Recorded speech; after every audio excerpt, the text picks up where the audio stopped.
रोजाना सबसे पहले अनुपमा सीरियल देखने के लिए हमारे चैनल को सब्सक्राइब करें। एपिसोड के स्टार्टिंग में हम देखते हैं अनु और बंकू दोनों रेडियो सुन रहे होते हैं।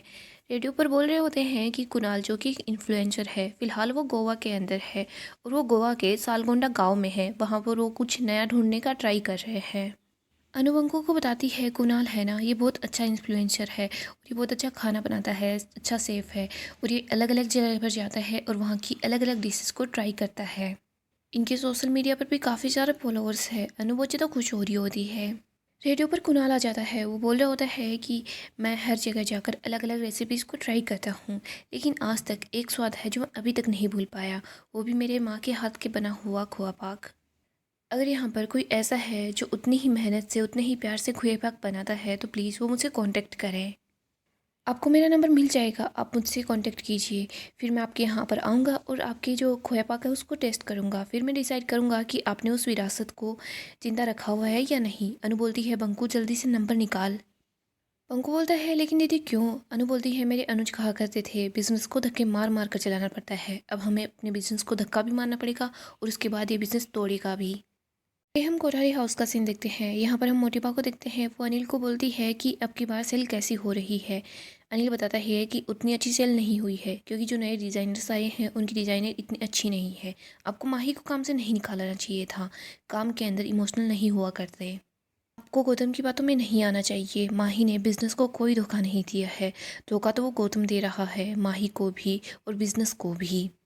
गौतम बस माही को कोठारी हाउस से और बिज़नेस दोनों से निकलवाना चाहता है।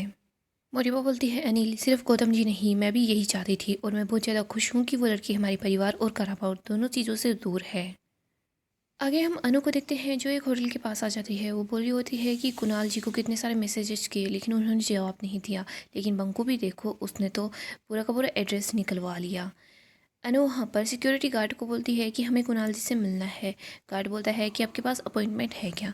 अनु बताती है अपॉइंटमेंट नहीं है, उन्होंने रेडियो पर बोला था कि वो मिल लेंगे, तभी तो मैं यहाँ पर आई हूँ। मैंने उनको बहुत सारे मैसेजेस भी किए थे। आप प्लीज़ उनको जाकर बोल दीजिए ना कि वो एक बार मैसेज चेक कर ले। गार्ड बोलता है सॉरी बट मैं कहीं नहीं जा सकता और ना ही मैं उनको कुछ ऐसा बोल सकता हूँ क्योंकि वो यहाँ पर छुट्टी मनाने के लिए आए हैं। अनु सोच रही होती है प्यासा तो कुएं के पास आ गया, वो भी बिना परमिट के। इसके बाद वो पंखे को देखती है। वो बोलती है क्या पता कुआं भी प्यासे के पास आ जाए। आगे हम फिर कोठारी हाउस का सीन देखते हैं। प्रेम घर आ जाता है। मीता प्रेम को रोक लेती है। वो उसको बोल रही होती है कि तुम्हें पता है ना फूड कार्निवल का फेस्टिवल होने वाला है, कंपटीशन होने वाला है, वो भी 5 सालों में एक बार होता है। अगर अनुपमा जी तुम्हें लाइसेंस दे देती ना तो तुम भी इस कॉम्पिटिशन में पार्टिसिपेट कर सकते। लेकिन कोई बात नहीं है, 5 साल ही तो है, 5 साल वेट करो और उसके बाद कॉम्पिटिशन में पार्टिसिपेट कर लेना। प्रेम बोलता है काकी आपको मेरा जितना मजाक उड़ाना है उड़ा लीजिए, जितना हंसना है हंस लीजिए, क्योंकि खाना बनाने वालों से अब मेरा कोई वास्ता नहीं है। सेफ बनने के सपने को मैं छोड़ चुका हूँ। प्रेम अपसेट होकर वहाँ से चला जाता है। राही बोलती है प्रेम प्लीज़ तुम मेरी बात सुनो, लेकिन प्रेम किसी की कुछ नहीं सुनता। आगे हम अनु को देखते हैं। अनु टिफ़िन बॉक्स को खोलती है। वो उससे पंखे के सामने रखती है। गार्ड बोलता है मैडम खुशबू तो अच्छी है, लेकिन इससे होगा क्या? अनु बोलती है हो सकता है कि इससे मुझे अपॉइंटमेंट मिल जाए। गार्ड भी दरवाजे को थोड़ा सा खोल देता है अनु की हेल्प के लिए। इधर अनु सोची होती है कि सावी का जो सपना है, कैफ़े की सारी उम्मीद, हर चीज़ कुणाल जी आपसे ही जुड़ी हुई है, प्लीज़ आप हमारी मदद कर दीजिए। इधर हम देखते हैं राही बोलती है प्रेम कितनी मुश्किलों से सबके सामने आने की कोशिश कर रहा है, लेकिन काकी आपने क्या किया, प्रेम को ये सब कुछ सुना दिया। मीरा बोलती है राही देखो मेरी कोई भी गलती नहीं है, तुम्हें अगर कुछ सुनाना है, किसी को जाकर कुछ बोलना है तो अपनी मम्मी को जाकर बोलो, उन्हीं की वजह से प्रेम के पास लाइसेंस नहीं है। राजा बोलता है कि मम्मी आपने ठीक नहीं किया है। इधर कैथी भी बोलती है कि मीता तुम्हें ऐसा नहीं करना चाहिए था। राई बोलती है काकी आपको अच्छे से पता है सही क्या है गलत क्या है, लेकिन फिर भी आप ये कर रही हैं। वैसे प्रेम ने आपका बिगाड़ा क्या है? और काकी आपको कोई भी अंदाज़ा नहीं है प्रेम पर क्या गुजर रही है, आप इतनी ज़्यादा इनसेंसिटिव क्यों हो रही है। तभी परी आ जाती है और बोलती है कि मम्मा ने जो बोला है वो सही बोला है, तुम इतनी ज़्यादा ओवर सेंसिटिव क्यों हो रही हो राही। मम्मा बस जो सही है वही बोल रही थी, जाकर तुम्हें कुछ बोलना है तो जाओ अनुमा को बोलो ना, उन्हीं की वजह से ये सब कुछ हो रहा है। राही बोलती है कि परी तुम समझने की कोशिश करो, प्रेम को फिलहाल हम लोगों की ज़रूरत है, लेकिन तुम लोग तो उसके खिलाफ जा रहे हो। परी बोलती है यही बात तुम्हें मम्मा बार बार समझाने की कोशिश कर रही है, हम लोग प्रेम के साथ है, प्रेम के खिलाफ नहीं है। प्रेम के खिलाफ तो अनुमा गई थी। मीता बोलती है परी बेटा इन बातों की वजह से तुम स्ट्रेस मत लो, वरना तुम काम कैसे करोगी। जिन लोगों के पास काम नहीं है ना उन्हीं को इन बातों के बारे में सोचने दो। मोरिबा बोलती है अनुपमा जी जो है वो एक बवंडर है और जब बवंडर आकर चला जाता है ना तो पीछे सिर्फ तबाही बचती है। मोटिबा वहाँ से चली जाती है। इधर राजा राही के पास आता है, बोलता है सॉरी भाभी, मैं मम्मी और परी की तरफ से माफ़ी मांगता हूँ। इधर ख्याति बोलती है राही बेटा तुम बिल्कुल फ़िक्र मत करो, देखना हमारा प्रेम हमारे पास वापस लौट कर आएगा। राही सोची होती है मम्मी अब की बार आपने सब कुछ बर्बाद कर दिया, पता नहीं मैं हर चीज़ को कैसे समेट पाऊंगी। आगे हम अनु को देखते हैं। अनु देखती है कि कुणाल बाहर की तरफ आ गया है। वो बोलता है खुए पाक। अनु बोलती है हाँ आपने रेडियो पर बोला था ना, इसीलिए मैं स्पेशली आपके लिए बना कर लाई हूँ। कुणाल अनु को अंदर की तरफ आने के लिए बोल देता है। अनु बच्चे तक खुश हो जाती है। इधर हम दिग्विजय को देखते हैं जो कि रेस्टोरेंट में होता है। बंकू बोलता है सर आपको कॉफ़ी ला कर दूँ। दिग्विजय बोलता है हाँ। बंकू जैसे ही कॉफ़ी लेकर आता है तो दिग्विजय उसको पैसे देता है। बंकू बोलता है लेकिन ये सर ये क्यों। दिग्विजय बोलता है कि कोई कस्टमर तो आ नहीं रहा, मैं ही कुछ पैसे दे देता हूँ। बंकू सोच रहा होता है अनु दीदी आपने बोला था कि मैं सर को कुछ भी ना बताऊं, लेकिन सर तो यहाँ पर ही आकर बैठ गए हैं। लेकिन मुझे भी आप पर पूरा भरोसा है, आप कुछ ना कुछ कर ही लेंगी। आगे हम अनु को देखते हैं। अनु कुणाल को बोली होती है थैंक यू सर, लीजिए आप इसको चक्कर देखिए। कुणाल बोलता है नहीं थैंक यू। अनु बोलती है सॉरी मैं बिना बताए ही यहाँ पर आ गई, बिना अपॉइंटमेंट के। कुणाल बोलता है कोई बात नहीं, अगर अपॉइंटमेंट आपने नहीं ली तो कोई बात नहीं, आपके खाने की खुशबू नहीं ले ली। अनु बोलती है कि मैंने आपका इंटरव्यू सुना था रेडियो पर, आप बोल रहे थे कि कोई इतना अच्छा खोए पाक बनाता है, इसीलिए तो मैं आपके लिए लेकर आई हूँ। ये जो रेसिपी है ना मैंने अपनी माँ से सीखी है, और मेरी माँ को उनकी माँ ने सिखाई है, मतलब ये मेरी नानी ने सिखाई है। अनु बोलती है सर खा के देखिए ना। कुणाल बोलता है कि सॉरी मैं इसको नहीं खा सकता। अनु बताती है कि मैंने पूरे हाइजीन से इसे बनाया है। कुणाल बोलता है बात ये नहीं है, इसकी खुशबू ही इतनी ज़्यादा अमेजिंग है, अगर मैंने खाना स्टार्ट कर दिया ना तो ख़त्म किए बगैर पहले मैं नहीं रुकने वाला, फिर मुझे 1-2 घंटा एक्स्ट्रा बिताना पड़ेगा जिम के अंदर। अनु बोलती है सर 1 मिनट। इसके बाद अनु एक डिब्बी निकालती है। वो बोलती है कि सर ये है ना। कुणाल बोलता है ये क्या है। अनु बताती है कि इससे है ना जिम का आपको एक्स्ट्रा 1 घंटा नहीं देना पड़ेगा, इसके अंदर आंवला है और उसकी वजह से पाचन बढ़ जाता है। आप बस बिंदास होकर ये खाइए। कुणाल टिफ़िन बॉक्स ले लेता है। कुणाल खाना खाता है। वो बोलता है कि ये तो बहुत अच्छा है, ये बिल्कुल वैसा ही बना है जैसी मेरी माँ बनाती थी। थोड़ा सा इमोशनल हो जाता है। अनु को बोलता है कि आप बोलिए आपको क्या बात करनी थी। अनुपमा बताती है कि मैं अनुपमा जोशी हूँ, मैं लव यू ज़िंदगी कैफ़े में काम करती हूँ। ये कैफ़े सावी के नाम से भी जाना जाता है। कैफ़े पिछले 10 सालों से बंद था, हमने अभी इसको रीओपन किया है, लेकिन फ़िलहाल किसी को कुछ पता नहीं है इस कैफ़े के बारे में। कहते हैं ना कि जब हम भी अपनी तारीफ़ नहीं करते तो दुनिया हमारी तारीफ़ नहीं करती। अनु बोलती है सर प्लीज़ आप एक बार हमारे कैफ़े में ज़रूर आइएगा, मैं वहाँ पर आपको अलग अलग डिश बनाकर खिलाऊँगी, और अगर आपको वो पसंद आए ना पसंद आए आप प्लीज़ एक स्टोरी उस कैफ़े के बारे में ज़रूर डाल दीजिएगा, रिव्यू दे दीजिएगा। प्लीज़ सर आप हमारी इतनी मदद कर दीजिए। कुणाल बोलता है आपने मुझे रिश्वत ही ऐसी दी है कि मैं मना ही नहीं कर सकता। अनु बहुत खुश हो जाती है। कुणाल बोलता है हमारी इकोनॉमी ही ऐसी है, हमें यहाँ पर सबको एक दूसरे का साथ देना चाहिए। अनु बोलती है सर आप बिल्कुल ठीक बोल रहे हो, हमें हर किसी का हाथ पकड़कर उसे आगे ले जाना चाहिए वरना वो पीछे रह जाएगा। अनु बोलती है सर आप कितनी बजे आओगे। यहाँ पर कुणाल बताता है कि सॉरी आज तो मैं बिज़ी हूँ, आज नहीं आ सकता, मैं कल आ जाऊँगा। अनु बोलती है हाँ। कुणाल बोलता है कि ये जो डिब्बा है ना मैं साथ लेकर आ जाऊँगा, क्योंकि मेरी माँ कहती थी गृहिणी है वो जायदाद छोड़ सकती है लेकिन अपना डिब्बा नहीं छोड़ सकती। अनु बोलती है मेरी माँ भी यही बात बोला करती थी। अनु बोलती है सर मैं आपका इंतज़ार करूँगी। अनु सोची होती है कल तो अक्षय तिथि है, शुभ दिन पर, बस कान्हा जी आप अपना हाथ हमारे सर पर ज़रूर रखिएगा, सब कुछ अच्छा हो। अनु बाहर आती है, गार्ड को बताती है सब अच्छे से हो गया। गार्ड बोलता है कि आपने तो कमाल कर दिया। अनु बोलती है नहीं माँ अन्नपूर्णा ने कमाल कर दिया। अनु गार्ड के लिए भी थोड़ा सा खोए पाक बचा कर लेकर आती है। वो बोलती है कि आप इसको खा लेना, वो उसको रोटी भी देती है। वो बोलती है ये भी खा लेना, गर्म है। इधर गार्ड बोल रहा होता है भगवान इन मैडम का जो भी काम है प्लीज़ वो बन जाना। अनु वहाँ से निकल जाती है।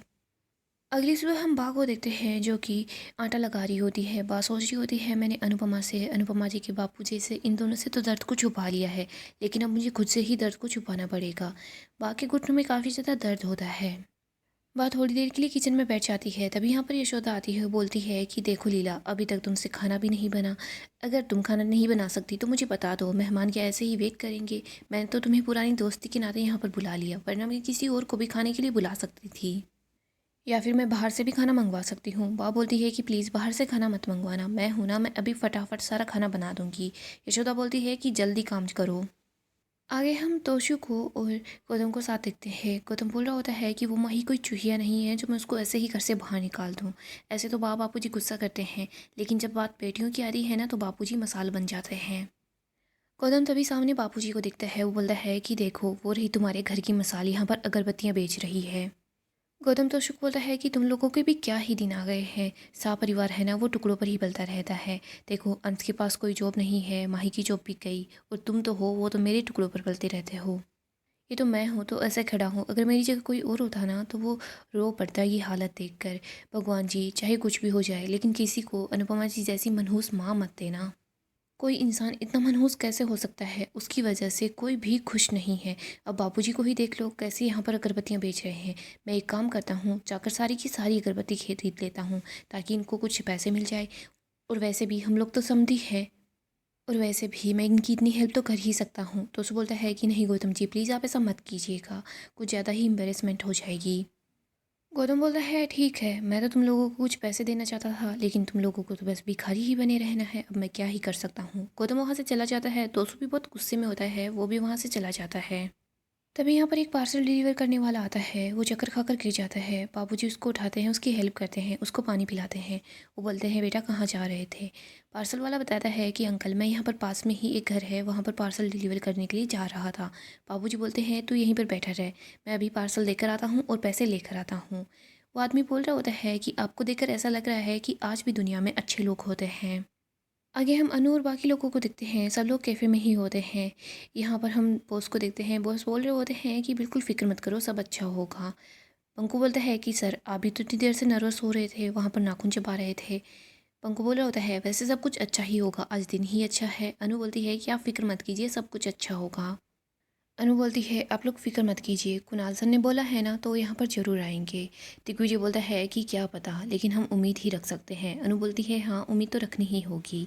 और सर, हवाई जहाज़ को भी उड़ान भरने से पहले रनवे पर बहुत तेज़ी से दौड़ना पड़ता है। ऐसे ही हमें अब अपनी कुर्सी की पेटी बांध लेनी है, क्योंकि हमारी जो उड़ान है ना वो अब शुरू होने वाली है। दिग्विजय बोलता है कि ये सब कुछ बातें हैं, और मुझे लगता है मुझे इस कैफ़े को भी स्टार्ट नहीं करना चाहिए था। दुख के सहारा जीना फिर भी आसान था, लेकिन उम्मीद के सहारे जीना बहुत ज़्यादा मुश्किल है। अनु बोलती है सर, फिलहाल कैफ़े को स्टार्ट किए सिर्फ 2 दिन हुए हैं, थोड़ा तो इंतज़ार करना होगा। आप देखिएगा कुणाल जी यहाँ पर ज़रूर आएंगे।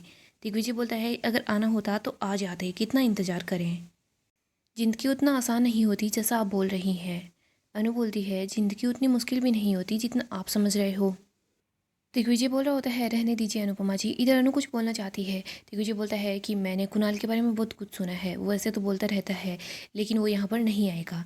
तभी यहाँ पर कुणाल होता है, वो बोलता है कि मैं आ चुका हूँ।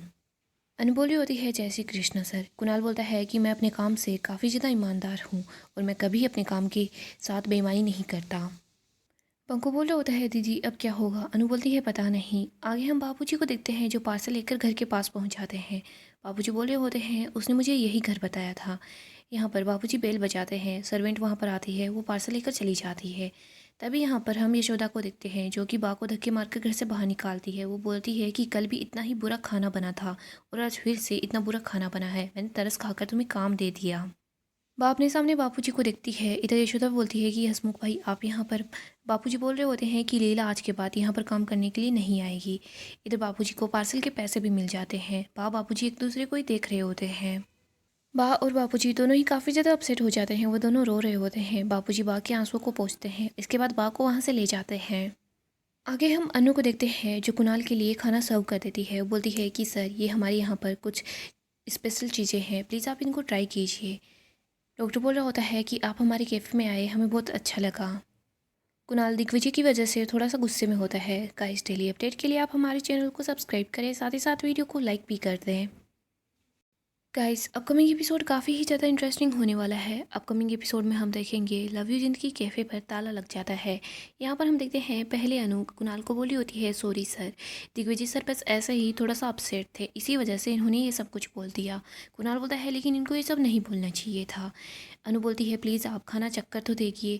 अनु के बार बार रिक्वेस्ट करने से कुणाल मान जाता है, और वो अनु के हाथ का बनाया हुआ खाना खाता है। उसको खाना बहुत ही ज़्यादा पसंद आता है। कुणाल जैसे ही खाना खाता है तो उसको अपनी माँ की याद आती है। कुणाल बोल रहा होता है कि आपके खाने के में है ना, माँ के हाथ का स्वाद है, आपका खाना मुझे बहुत ही ज़्यादा पसंद आया। वो बोलता है कि मैं आपके लिए एक अच्छा रिव्यू लिखूँगा। ये सुनकर अनु दिग्विजय सब लोग काफ़ी ज़्यादा खुश हो जाते हैं। यहाँ पर हम देखते हैं बार बार कैफ़े में कॉल आ रहे होते हैं, यहाँ पर काफ़ी सारे ऑर्डर्स मिल जाते हैं, और काफ़ी सारे लोग वहाँ पर आते हैं। वो बताते हैं कि हमने कुणाल सर का रिव्यू पढ़ा, और उसी को पढ़कर हम लोग यहाँ पर आए हैं। कैफ़े में बहुत सारे कस्टमर आ जाते हैं। सारा काम बहुत अच्छे से चल रहा होता है। अनु और दिग्विजय दोनों मिलकर ग्रोसरी का सामान लेने के लिए चले जाते हैं। यहाँ पर हम देखते हैं कुछ लोग आते हैं, कैफ़े पर ताला लगा देते हैं। ये देखकर बंकू, जयू सब लोग परेशान हो जाते हैं। बंकू और जयू दौड़कर दिग्विजय और अनु के पास आते हैं। उनको बताते हैं कि कैफ़े पर ताला लग चुका है। अनु जैसे ही ये सुनती है तो वो और ज़्यादा हैरान हो जाती है। वो बोलती है कि हम क्या करें, अभी अभी तो कैफ़े ने चलना स्टार्ट किया था और अभी ये प्रॉब्लम आ गई है। इधर हम बा और बापूजी को देखते हैं। बा बोलती है कि आपने मुझसे झूठ क्यों बोला, आप तो बोल रहे थे कि आप अपने दोस्तों के साथ हो। बापूजी बोलते हैं कि लीला, तुमने भी तो झूठ बोला था, तुम भी बोल रही थी कि तुम अपने दोस्तों के साथ किटी पार्टी कर रही हो, लेकिन नहीं, तुम तो घर का काम कर रही थी। कल भी तुमने यही काम किया जिसकी वजह से ही तुम्हारे घुटनों में दर्द था।